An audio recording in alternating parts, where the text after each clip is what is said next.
Saudara sekalian yang kekasih, salah satu ciri dari orang yang benar-benar telah hidup baru di dalam Tuhan Yesus adalah tidak lagi memiliki cita-cita, visi dari dirinya sendiri. Selain visi dan cita-cita yang diraihnya untuk kepentingan Tuhan. Orang yang benar-benar hidup baru dalam Tuhan tidak akan lagi memiliki cita-cita untuk kepentingan pribadi, untuk sebuah prestis, untuk sebuah harga diri, gengsi, kehormatan, nilai diri, kesenangan pribadi, atau sekedar sebuah kelayakan hidup. Tak dapat disangkal, saudaraku, selama ini kita meraih cita-cita hanya untuk menempatkan diri kita berharga di mata manusia, atau paling tidak agar kita dapat memiliki kehidupan yang layak seperti manusia lain. Ini adalah kesalahan kita, kesalahan saya, kesalahan saudara. Orang yang telah ditebus oleh darah Tuhan Yesus harus menyadari dan harus menerima bahwa yang berhak memiliki visi, yang berhak memiliki cita-cita, yang berhak memiliki rancangan atau rencana adalah Tuhan, bukan kita. Biasanya kita menaruh cita-cita kita setinggi mungkin. Dan kita menggerakkan hidup kita dari hari ke hari, dari minggu ke minggu, dari bulan ke bulan, dari tahun ke tahun untuk meraih apa yang kita cita-citakan tersebut. Dan di balik itu, saudaraku, ada prestis, harga diri, gengsi, kehormatan, nilai diri, kesenangan pribadi, atau paling tidak, kelayakan hidup seperti manusia lain. Tetapi setelah kita ditebus oleh darah Tuhan Yesus, Tuhan yang meletakkan visinya, Tuhan yang menempatkan cita-citanya, Tuhan yang menempatkan rancangan dan rencananya, sehingga kita menggerakkan hidup kita dari hari ke hari, dari minggu, bulan, dan tahun untuk meraih apa yang Tuhan rancang tersebut. Disinilah saudaraku sekalian kita dapat menggelar hidup kita sesuai dengan apa yang difirmankan Tuhan. Baik kamu makan atau minum atau melakukan sesuatu yang lain, lakukanlah semua itu untuk kemuliaan Tuhan. Oleh sebab itu anak Tuhan yang mengerti hal ini tidak akan mudah mengatakan aku punya visi. Sebab anak Tuhan yang mengerti kebenaran ini akan sadar bahwa dia tidak berhak memiliki visi. Hidupnya haruslah merupakan satu pekerjaan roh Tuhan untuk meraih apa yang Tuhan rancang dalam hidup individu. Baru-baru ini atau tahun-tahun belakangan ini, banyak pembicara berbicara mengenai visi.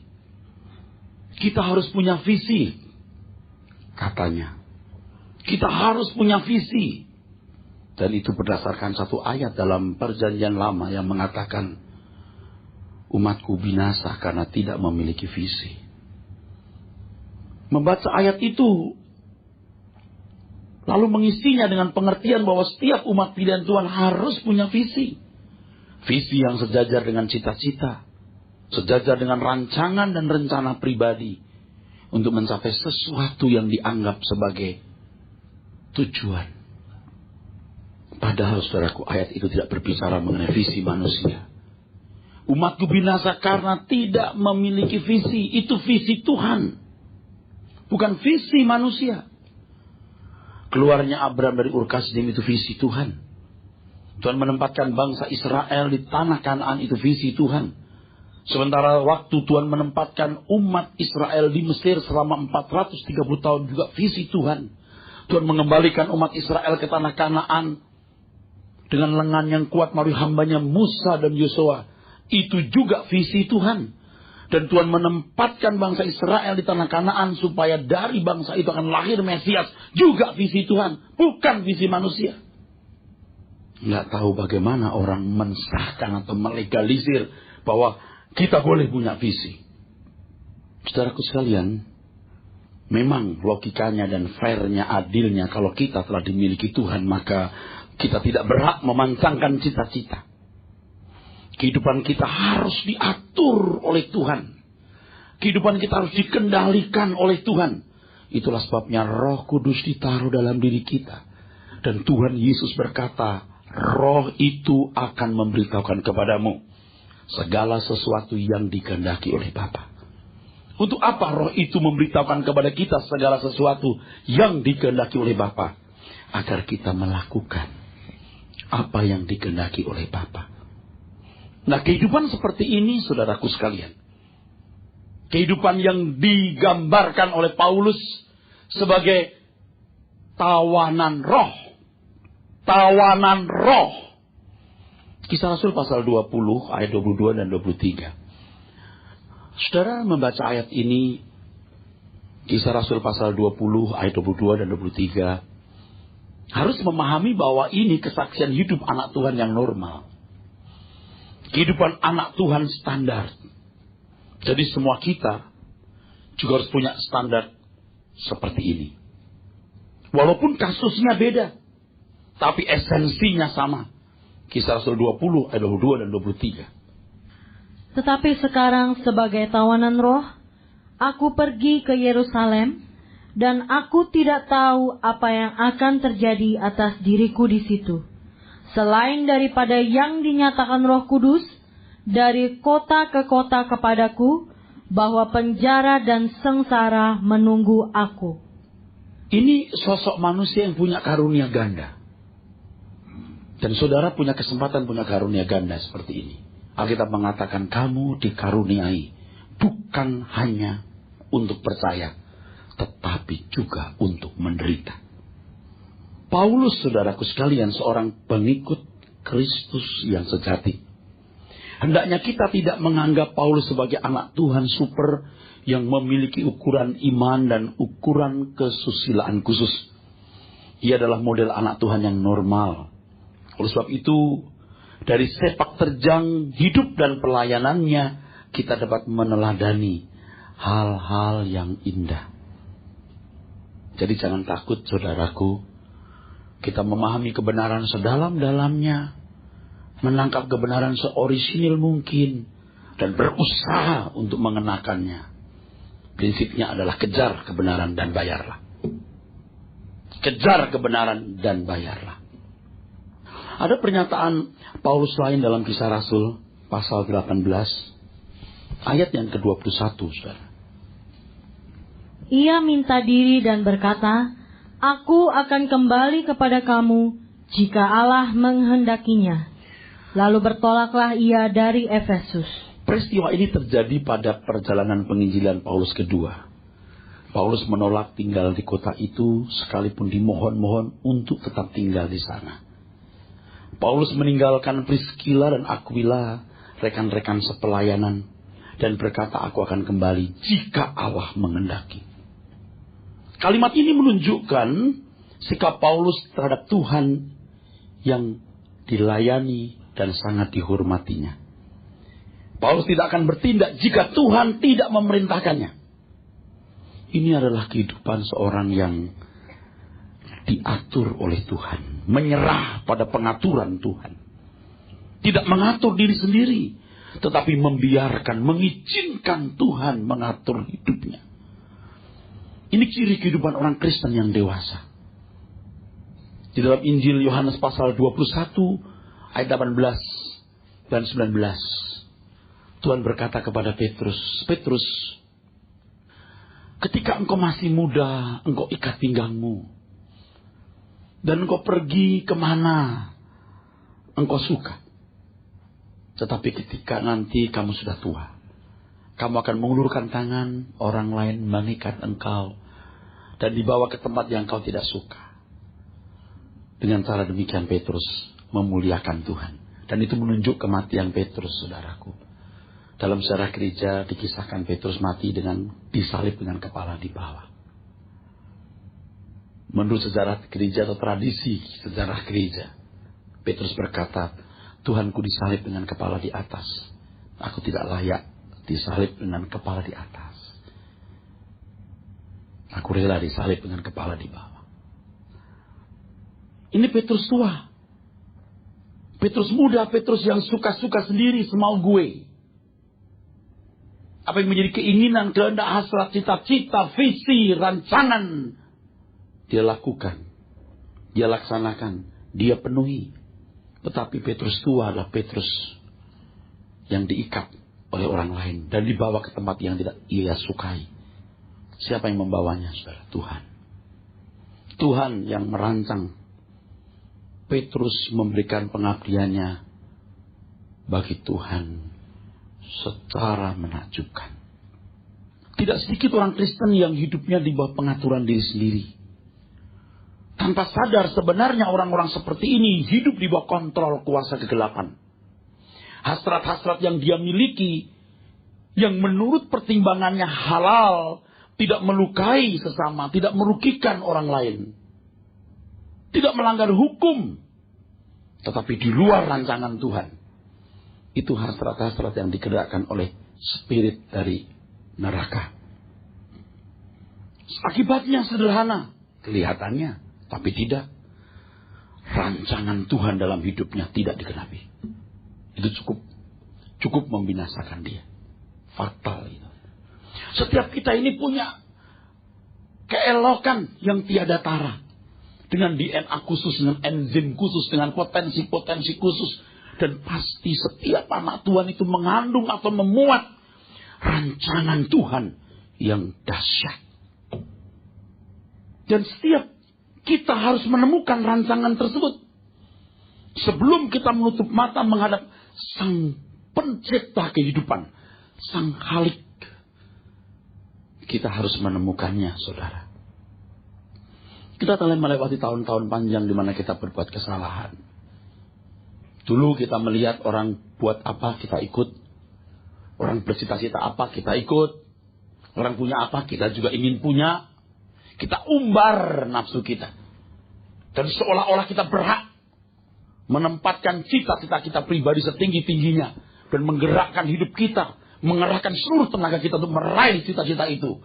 Dan biasanya di sana ada harga diri, prestis, gengsi, kehormatan, kesenangan, atau paling tidak kelayakan hidup. Tapi sekarang sebagai anak Tuhan, itu harus ditanggalkan. Itu harus ditanggalkan. Datanglah kerajaanmu, jadilah kehendakmu di bumi seperti di sorga. Nah sekarang begini mestinya, saudara. Saya khawatir kalau ada bapak ibu saudara-saudara sekalian yang telah melewati tahun-tahun yang panjang tanpa mengerti hal ini. Dan kalau saudara bertemu dengan Tuhan, Sang Pencipta kehidupan, saudara, bagaimana bisa mempertanggungjawabkan hidup saudara? Saudara gak bisa berkata, ini hidupku Tuhan. Itu hidupku, kata Tuhan. Itu hidupku, bukan hidupmu. Aku yang memberi hidup. Dan kalau aku memberi hidup, suka-sukaku. Hendak ku apakan hidup yang kuberikan kepadamu. Dan seharusnya kamu tunduk. Saudara sekalian, jikalau kita mengerti hal ini, maka persoalan-persoalan kita menjadi kecil. Saya tahu kita punya persoalan. Semua kita punya problem. Tetapi ketika kita melihat satu problem ini, apakah rancangan Tuhan dalam hidupku telah kupenuhi? Apakah rancangan Tuhan dalam hidupku telah kugenapi? Visinya, cita-citanya bagiku, rancangannya bagiku, rencananya bagiku, harapannya bagiku. Maka masalah besar lain akan jadi kecil, saudara. Akan jadi kecil. Banyak orang berjalan sesuai dengan selera sendiri, perhitungan sendiri, dan keinginan sendiri. Seperti membeli suatu barang, sekolah, jodoh, pindah rumah, bisnis, tempat kerja, dan lain sebagainya. Suka-suka sendiri. Memang kita tidak selalu dikit-dikit bertanya kepada Tuhan. Ya, Tuhan, model baju mana yang saya pilih? Tuhan, saya mau beli kendaraan harga berapa? Yang berkisar 150 juta, 200 juta, yang 300 juta, yang 500 juta, yang 1 miliar, yang 2 miliar. Tidak selalu kita bertanya begitu. Dan saya kira itu kebodohan. Kalau orang dikit-dikit bertanya, Tuhan, kira-kira yang mana? Tidak selalu. Seharusnya kita ini sudah memiliki kecerdasan. Kecerdasan Tuhan. Hikmat Tuhan. Untuk mengambil keputusan itu kita sudah punya kecerdasan Tuhan. Hikmat Tuhan. Kalau beli baju begini pantas enggak saya pakai? Model begini memberkati saya enggak? Itu dengan cepat kita mesti bisa memutuskan. Untuk keadaanku seperti ini, kira-kira mobil merek apa yang pantas ku kendarai? Itu harus sudah kita pahami secara cepat. Kecuali hal-hal yang prinsip seperti jodoh. Wah, itu perlu ada dialog-dialog panjang.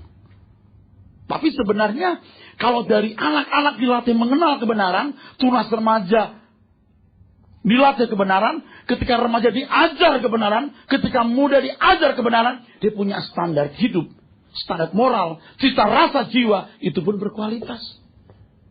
Begitu ketemu pria, ini si wanita, udah tahu. Itu sensornya udah jelas.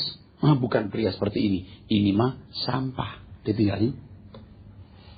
Nggak usah nunggu 2 bulan, baru ketemu 2 hari.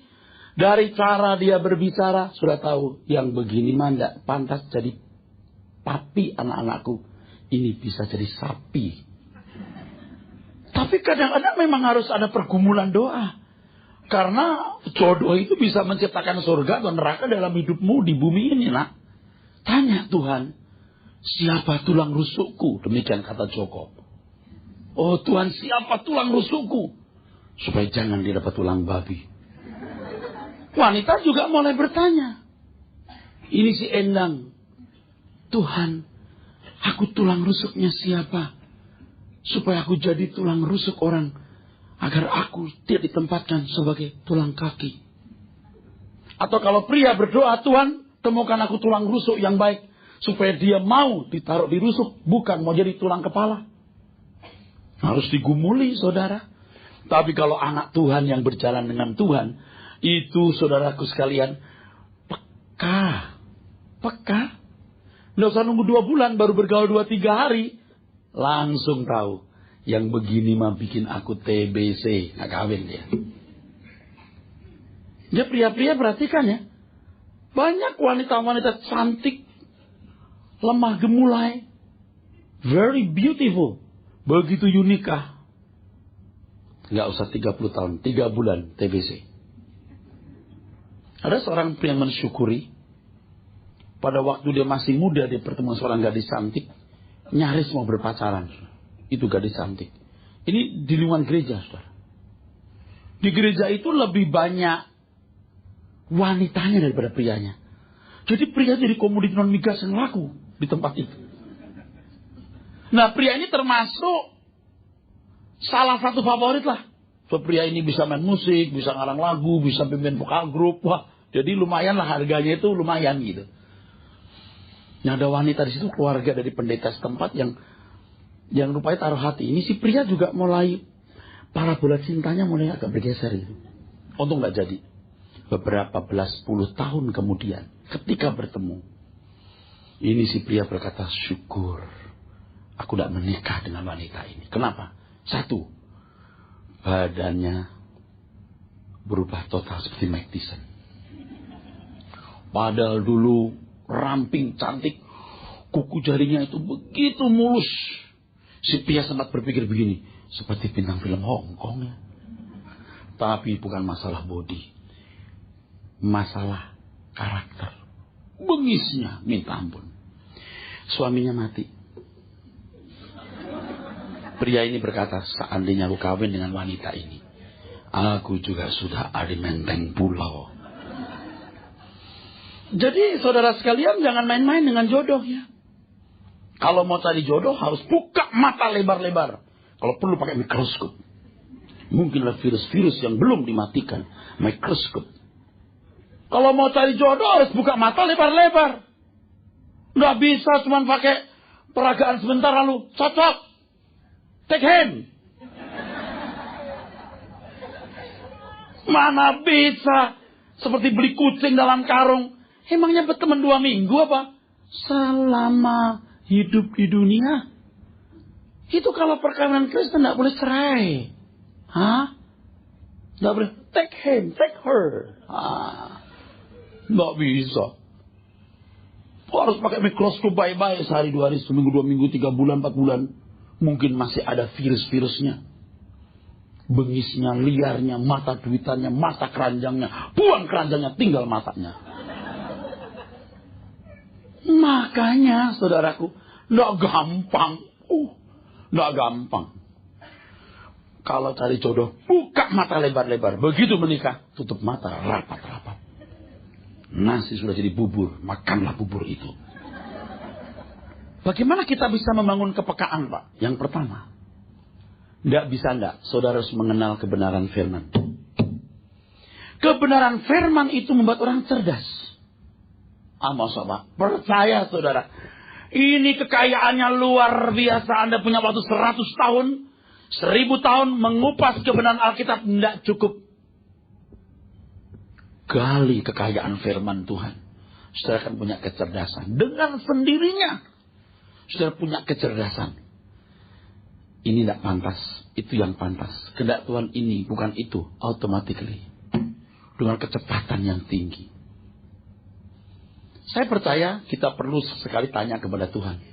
Tapi saya tidak suka kadang-kadang dengar orang berkata, saya tanya Tuhan dulu ya. Untuk soal-soal yang tidak perlu dia bertanya, saya tanya Tuhan dulu. Berarti kamu nggak bergaul dengan Tuhan. Kalau orang bergaul dengan Tuhan 24 hours, anytime untuk hal-hal yang nggak perlu dikubur dengan doa dan puasa, dia langsung bisa ambil keputusan. Yang ini enggak, yang ini ya. Karena dia sudah mendapat impartasi spirit dan kecerdasan roh Tuhan. Mesti kita begitu. Jangan dikit-dikit. Coba saya tanya Tuhan ya. Tunggu. Saya tanya Tuhan. Oh, udah dapat. Apa? Apa tuh? Capek yang begitu itu. Saya bukan tidak percaya bahasa roh. Yang begitu-begitu sering penuh manipulasi. Saya sudah ketemu orang-orang begitu. Sebentar. Saya ambil keputusan sebentar ya. Laba. Oh, laba. Boleh. Laba soalnya. Saya percaya bahasa roh. Saya juga berbahasa roh. Paulus juga berbahasa roh. Glosolalia. Tetapi kita jangan manipulasi. Mungkin perlu begitu. Bisa, bukan enggak. Tapi kalau sedikit-sedikit kalau begitu, berarti Anda enggak punya kecerdasan roh Tuhan. Sebab you harus dalam persekutuan dengan Tuhan 24 hours. Hikmat marifat Tuhan itu sudah harus mengalir dalam diri kita. Kecerdasan itu, saudaraku, dari pengertian akan kebenaran. Yang kedua, bagaimana punya kecerdasan dan kepekaan untuk mengerti kehendak Tuhan. Supaya jangan mudah berkata, aku punya visi. Yang kedua, punya komitmen untuk tidak melukai hati Tuhan. Punya komitmen untuk menyenangkan hatinya. Tuhan, aku mau menyukakan hatimu. Dan komitmen ini harus di-update every day. Tiap hari di-update. Oleh sebab itu, duduk diam di kaki Tuhan, bertemu Tuhan itu mutlak. Itu lebih mutlak dari mandi, saudara. Kita nggak akan betah nggak mandi dalam 1 hari. Mesti mandi. Nggak kuat, nggak makan. Kecuali sedang puasa. Tidak dialog dengan Tuhan secara khusus setiap hari. Kita nggak akan betah. Duduk diam, kita berdoa. Dialog dengan Tuhan. Seorang pendeta, seorang worship leader, seorang singer harus punya waktu untuk dialog dengan Tuhan. Supaya nyanyian dan doanya nyambung dengan Tuhan. Dan tiap hari mengupdate Tuhan. Aku mau menyenangkan hatimu. Tuhan, aku tidak mau melukai engkau. Itu diupdate. Yang ketiga, jangan membuat plot. Tahun ini aku harus sudah punya rumah tuh.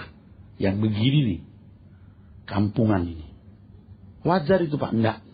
Kalau anak Tuhan yang benar dia tidak memplot itu. Tahun ini saya sudah menikah. Lebih baik Anda tidak menikah daripada menikah mendapat pasangan hidup yang salah. Ingat ini. Tahun ini aku sudah punya villa. Saudara jangan kampungan. Kenapa saya katakan kampungan? Bapak yang kita sembah itu punya langit dan bumi. Dan saudara harus percaya itu bukan perkara besar. Saudara kerja baik-baik. Anda punya villa seluas 8 hektar pun tidak masalah. Tuhan akan berkati. Tidak masalah sama sekali. Target saya tahun ini sudah beli mobil. Tidak usah gitu kali. Jangan memplot. Itu tidak boleh dijadikan masalah besar dalam hidup ini. Ini yang bisa merusak rancangan Tuhan itu di situ. Mengalirlah dalam arti yang benar. Yang keempat, raihlah segala sesuatu untuk kemuliaan Tuhan. Raihlah segala sesuatu untuk kepentingan Tuhan, saudara. Nah, di sini kita sungguh-sungguh akan menemukan kehendak Tuhan. Oleh sebab itu kita juga harus memiliki api, fire, spirit. Untuk mengerti apa kehendak Tuhan dalam hidup kita. Apa visinya dalam hidup kita. Apa cita-cita Tuhan untukku, rancangan Tuhan untukku. Ini bukan sesuatu yang mudah, saya tahu saudaraku. Bukan sesuatu yang mudah, saudara.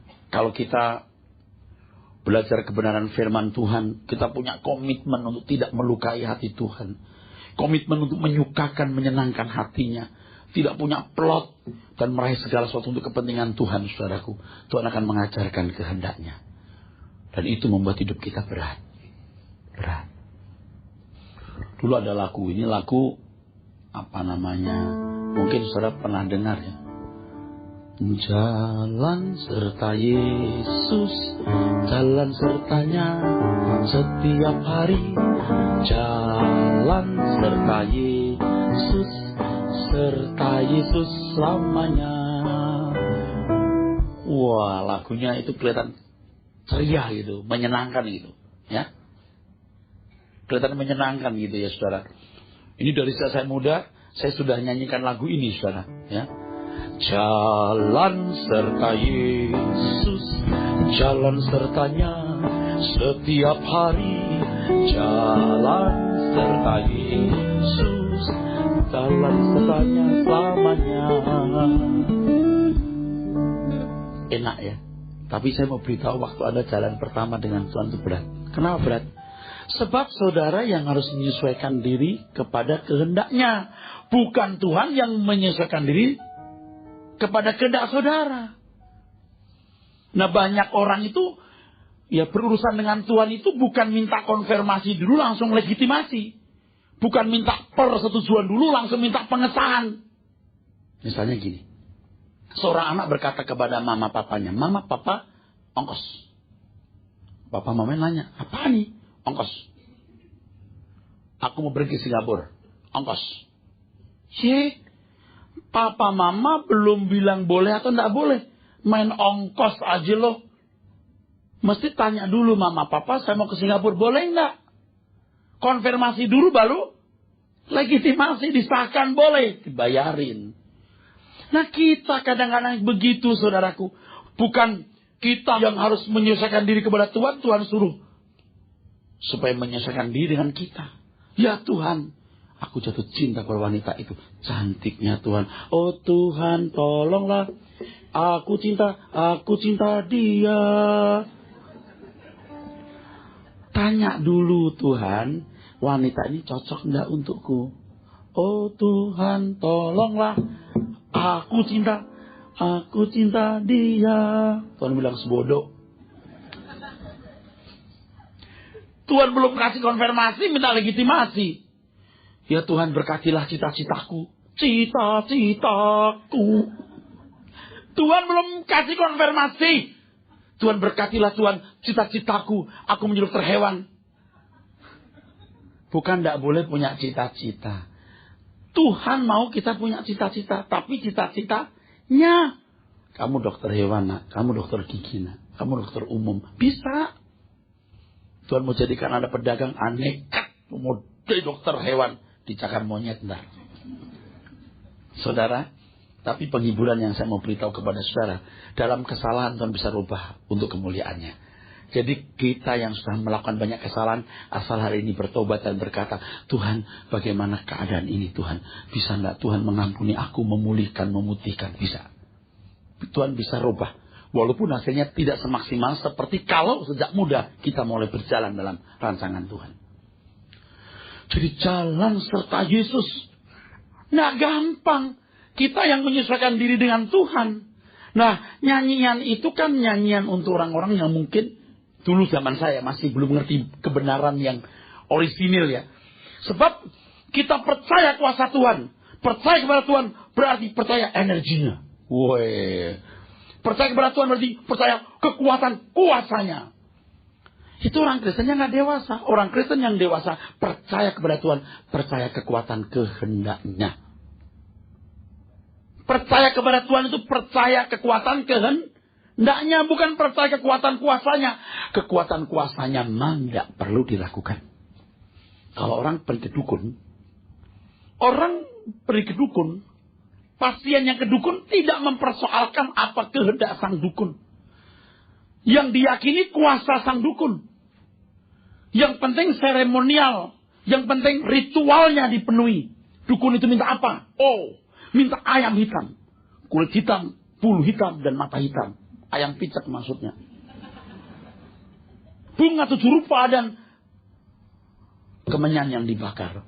Dipenuhi ritualnya, berkah diberikan. Itu mekanisme dan proses perdukunan. Saudara tidak bisa dan tidak boleh perlakuan Tuhan seperti itu.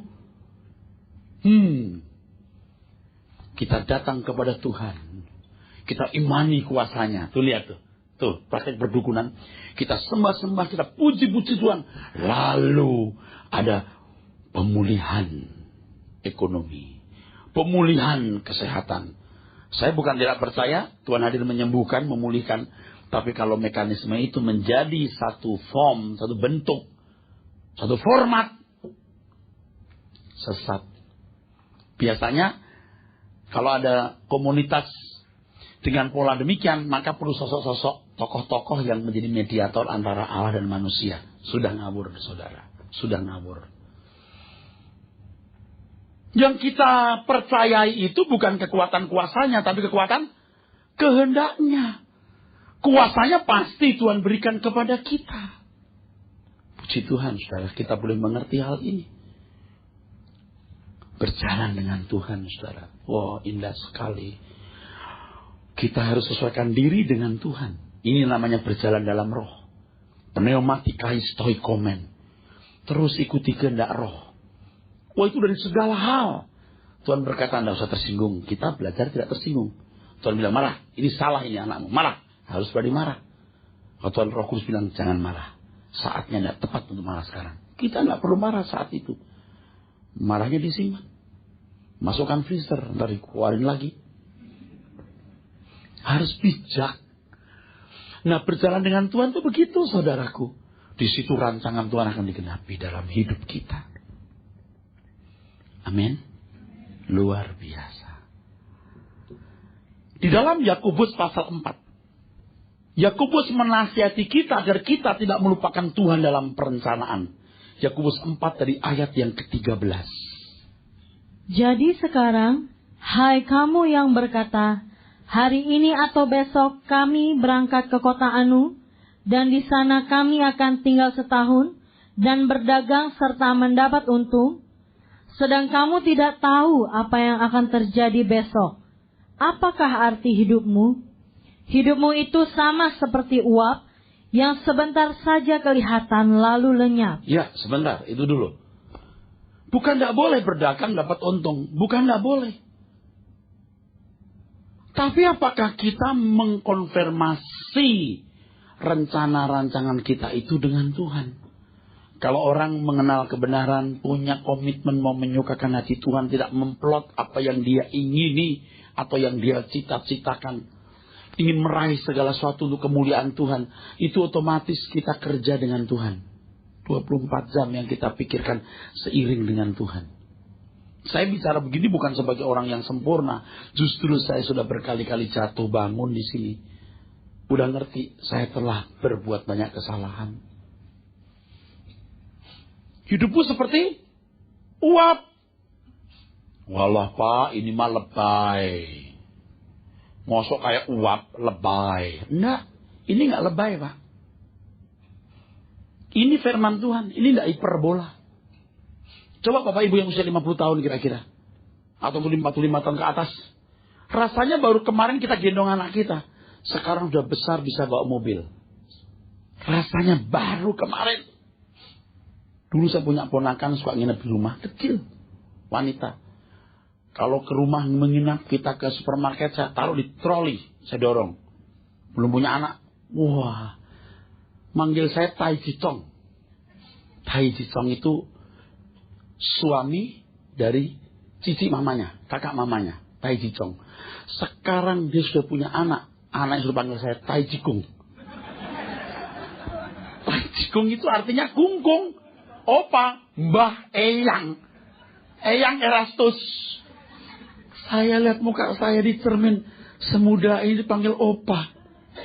Udah 50 tahun sih. Faktanya dipanggil Opa. Dulu dipanggil Tai Jicong. Sekarang Tai Jikung. Udah jadi kungkung. Aduh. Kamu kalau kumpul keluarga besar dengan keluarga saya yang lain. Waduh, ponakan kecil-kecil, perempuan-perempuan. Ayo, Sun dulu, Sun, Om. Om Era, Sun. Yang lama, Sun, duitnya lebih banyak. Waduh, Sun lama-lama itu. Bunyi-bunyi. Duitnya banyak. Angpaunya besar. Sekarang sudah jadi gadis remaja, pemudi-pemudi. Sudah ada yang mau nikah. Gede, lebih tinggi dari saya. Cantik-cantik. Saya udah gak berani dicium. Rasanya baru kemarin masih, ayo cium, Om. Yang lama. Lama, duitnya banyak. Sekarang, ayo. Bisa jidat saya dicium. Udah tinggi-tinggi. Dulu imut-imut. Imut-imut dulu. Imut-imut. Sekarang amit-amit. Udah besar-besar. Rasanya baru kemarin.